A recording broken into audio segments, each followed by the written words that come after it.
നമസ്കാരം. മലയാളി വാർത്തയിലേക്ക് സ്വാഗതം.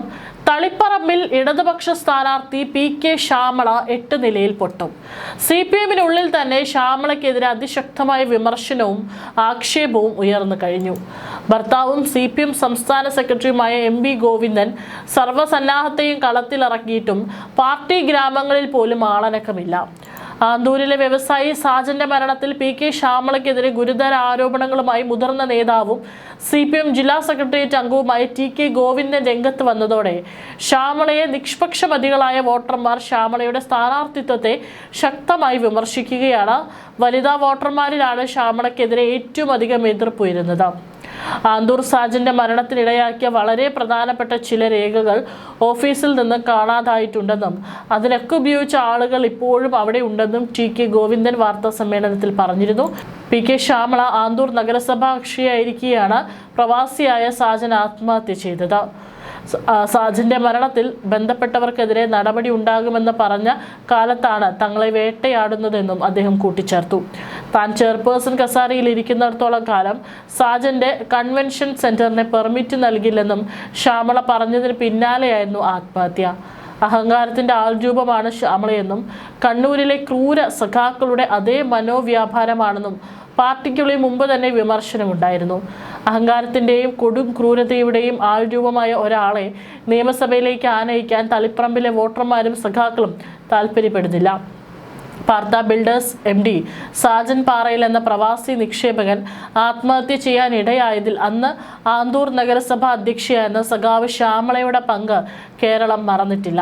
കണ്ണൂർ ADM നവീൻ ബാബു ആത്മഹത്യ ചെയ്ത സംഭവത്തിൽ അറസ്റ്റിലായ ജില്ലാ പഞ്ചായത്ത് പ്രസിഡന്റ് സഖാവ് PP ദിവ്യ ജയിലിൽ നിന്ന് ജാമ്യത്തിലിറങ്ങിയപ്പോൾ സ്വീകരിക്കാൻ മുന്നിൽ നിന്നതും ഇതേ ശ്യാമളയാണ്. ഇതൊക്കെ ഇപ്പോഴും പൊതുസമൂഹത്തിൽ സജീവ ചർച്ചാ വിഷയങ്ങളാണ്. കണ്ണൂർ ജയിലിൽ നിന്ന് പുറത്തിറങ്ങിയ ദിവ്യയെ ഹാരാർപ്പണം ചെയ്ത് ശ്യാമള സ്വീകരിച്ച് ആനയിച്ച കാഴ്ച കേരളം ലജ്ജയോടെയാണ് അന്ന് കണ്ടത്. കണ്ണൂർ ADM നവീൻ ആത്മഹത്യ ചെയ്യാൻ ഇടയായതിന് കാരണക്കാരി ദിവ്യയാണെന്ന ആക്ഷേപം നിലനിൽക്കെയാണ് ദിവ്യയെ സ്വീകരിക്കാൻ CPM സംസ്ഥാന സെക്രട്ടറിയുടെ ഭാര്യയായ ശ്യാമള ജയിലിന് മുന്നിലെത്തിയത്. ആന്തൂർ സാജന്റെ ആത്മഹത്യക്കും നവീൻ ബാബുവിന്റെ മരണത്തിനും CPM നേതാക്കളായ 2 വനിതകളാണെന്നിരിക്കെ ആ സംഭവത്തെയും CPM സംസ്ഥാന സെക്രട്ടറി M.V. ഗോവിന്ദൻ യാതൊരു ഉളുപ്പുമില്ലാതെ അന്ന് ന്യായീകരിക്കുകയായിരുന്നു.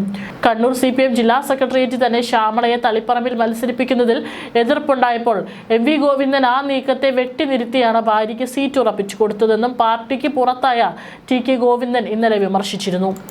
സംസ്ഥാന സെക്രട്ടറി M.V. ഗോവിന്ദൻ സിറ്റിംഗ് സീറ്റായ തളിപ്പറമ്പിൽ ശ്യാമളയെ പരിഗണിക്കാനുള്ള തീരുമാനം പുറത്തു വന്നതു മുതൽ സാമൂഹിക മാധ്യമങ്ങളിൽ വലിയ പ്രതിഷേധമാണ് ഉയരുന്നത്. കുടുംബാധിപത്യം അനുവദിക്കില്ലെന്നും ബീഹാർ അല്ല കേരളമാണിതെന്നും CPM അണികളുടെ വാട്സപ്പ് ഗ്രൂപ്പുകളിൽ പ്രതികരണങ്ങൾ പുറത്തു വന്നു. നേതാക്കളുമായി ബന്ധമുള്ള സൈബർ പോരാളികൾ രംഗത്ത് വന്നതും ശ്രദ്ധേയമായി. സോഷ്യൽ മീഡിയയിലും മറ്റും പാർട്ടി പ്രവർത്തകർക്കിടയിൽ ശ്യാമളയുടെ സ്ഥാനാർത്ഥിത്വത്തിനെതിരായി പോസ്റ്റുകളും മറ്റും പ്രത്യക്ഷപ്പെട്ടിരിക്കുകയും ഭാര്യയെ മത്സരിപ്പിച്ചേ അടങ്ങുന്ന നിലപാടിലാണ് M.V. ഗോവിന്ദൻ. എന്നാൽ എതിർപ്പുകളെ അവഗണിച്ച് മുന്നോട്ട് പോകാൻ തന്നെയാണ് സംസ്ഥാന സെക്രട്ടേറിയറ്റ് തീരുമാനം. ആദ്യം തന്നെ മണ്ഡലത്തിൽ വനിതാ സ്ഥാനാർത്ഥി വേണമെന്ന ആവശ്യമുയർത്തി സീറ്റ് സുരക്ഷിതമാക്കി നിർത്താൻ നേതൃത്വം ശ്രമിച്ചുവെന്നാണ് ആദ്യ വിമർശനം. ജില്ലാ കമ്മിറ്റിയിൽ ഉയർന്നു വന്ന പ്രധാന പേര് N. സുകന്യയുടെ പേര് വന്നു. 2 തവണ തളിപ്പറമ്പിനെ പ്രതിനിധാനം ചെയ്ത ജെയിംസ് മാത്യുവിന്റെ ഭാര്യയാണ് മഹിളാ അസോസിയേഷൻ നേതാവ് കൂടിയായ സുകന്യ. എന്നാൽ സുകന്യയെ വെട്ടിനിരത്തിയാണ് ശ്യാമളയ്ക്ക് ഗോവിന്ദൻ തളിപ്പറമ്പ് ഉറപ്പിച്ചു കൊടുത്തത്. CPM സംസ്ഥാന സെക്രട്ടറിയുടെ ഭാര്യ എന്ന പരിഗണനയിലാണ് അവർക്ക് സീറ്റ് നൽകിയതെന്ന ആക്ഷേപവും ഉന്നയിക്കുന്നു. പി.കെ. ശ്യാമളയുടെ ജനകീയതയില്ലായ്മ വിജയ സാധ്യതയെ ബാധിക്കുമെന്നും പറയുന്നു. ഞാനും അപ്പനും സുഭദ്രാമയും തീരുമാനിക്കും, മക്കത്തായം, മരുമക്കത്തായം, ഭാര്യത്തായം എന്നടക്കമുള്ള പരിഹാസവും സെൽഫ് ഗോൾ ആരോപണവും ഉയർന്ന പശ്ചാത്തലത്തിലാണ് പാർട്ടി പുനരാലോചനയ്ക്ക് ഒരുങ്ങുന്നത്. വിഷയത്തിൽ സംസ്ഥാന സെക്രട്ടേറിയറ്റ് അന്തിമ തീരുമാനമെടുക്കും. കേട്ടത് സത്യമെങ്കിൽ ചരിത്രത്തിൽ ആദ്യമായി പാർട്ടി തളിപ്പറമ്പിൽ തോൽക്കാൻ പോകുന്നുവെന്നും ശ്യാമളയ്ക്കെതിരെ സൈബർ ഇടങ്ങളിൽ കുറിക്കുന്നവരുമുണ്ട്.